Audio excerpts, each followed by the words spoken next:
yang kenal dengan 1MDB, sebuah proyek mercusuar ala Najib sewaktu menjadi Perdana Menteri Malaysia yang ternyata dananya banyak yang dikorupsi yang membuat Najib tumbang yang hingga saat ini dia menjadi pesakitan bermasalah urusan korupsi di Malaysia. Sebentar, apakah tamat Najib? Belum tentu. Pejuang seperti Najib tidak akan selesai di sini. Perdana Menteri Malaysia saat ini, Muhyiddin Yassin, menurut banyak pengamat internasional akan menemukan tantangan karena UMNO, partai terbesar di Malaysia, menggeliat bangun. Saat ini dengan dana sisa $1 bilion, recehan rempahan korupsi 1MDB, Najib bisa bangkit lagi. Mahathir sudah mulai lemas tak berdaya membangun partai namun tak akan berhasil melawan Najib ke depannya.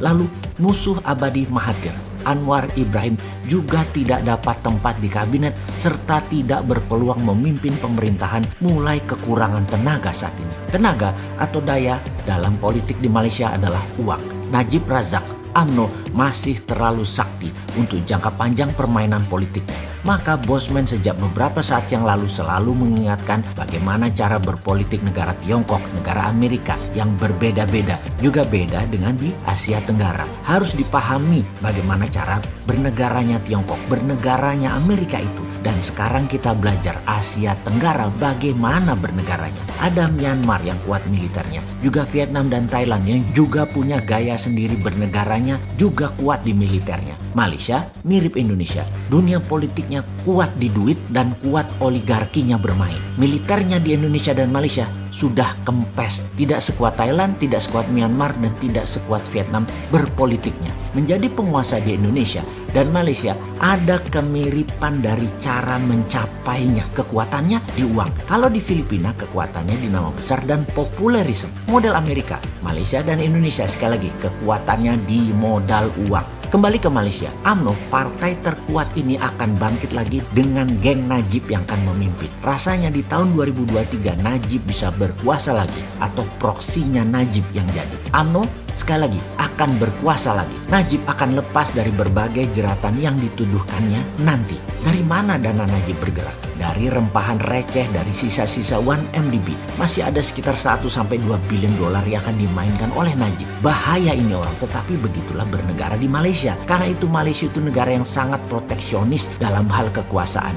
Media itu 100% di bawah kendali pemerintahan. Pemimpin dari partai kuat UMNO pastilah akan kendalikan semuanya. Sungguh, kebebasan berpendapat di Malaysia tidak sebebas di Indonesia. Juga kebebasan bersuara di Singapura tidak sebebas di Indonesia. Indonesia ini jauh lebih baik. Kita ini para pengkritisi yang pakai solusi ini hanya diganggu buzzer doang yang dibiayai oleh penguasa saat ini buzzer tersebut. Buzzer yang membangun opini hater gampang sebenarnya dikalahin karena mereka kebanyakan orang yang hanya bisa ngomong, tak ada dasar pengetahuan kekinian dan kebanyakan ekonominya pas-pasan. Bayaran bulanan atau bayaran tahunan atau apapun yang diterima buzzer yang tugasnya hanya menghina orang, hanya memaki orang, menjelekkan orang, itu buat makan anak bininya. Banyak orang yang yakin bahwa semua ini akan menjadi penyakit di hari tuanya buat mereka. Gak berkah. Karena itu buzzer jangan dilawan, malah minta diserang. Konsep-konsep solusi kita tuh minta diserang biar mereka ada kerjaan. Dan ketika mereka mulai menjelek-jelekkan kita, itulah masa kita dapat berkah dan mereka dapat tulah. Lihat hari tuanya para buzzer itu nanti. Lihat penyakit apa yang mereka akan derita berserta keluarganya. Kita tunggu deh kabar dari mereka. Balik ke 1MDB. Pasti akan membuat Malaysia kembali menjadi negara berpartai kuat, menjadi negara nepotisme lagi, dan oligarki kembali berkuasa seperti zaman Mahathir dulu dan zaman Najib dulu. UMNO akan kuat lagi. Sekarang ke negeri jirannya Malaysia, Indonesia tercinta. Indonesia muncul SWF. Nah, ini nih seru. Begitu Pak Presiden mengatakan siap dikritik dan Pak Menteri Pramono juga mengatakan pemerintah siap dikritik keras, maka di sini tantangannya. Kita mau mengkritik nih, bener lapang hati ya, atau hanya menjebak nih. Tapi apa Sontoloyo keder? Gak bakal. Kecintaan terhadap NKRI tak akan keder terhadap jebakan menantang kritik keras. Bedanya sudah 4 tahun kita mengkritik dengan keras Bosman ini dan selalu memberikan solusi, bukan asal kritik. SWF muncul dan pejabatnya sudah ditunjuk. SWF berbentuk lembaga. Maka karena SWF adalah ilmu MMT bagian dari Hudsonian, maka wajar sebagai penggagas kita akan menantang kerjanya SWF ala hutang ini. MMT sesungguhnya anti hutang.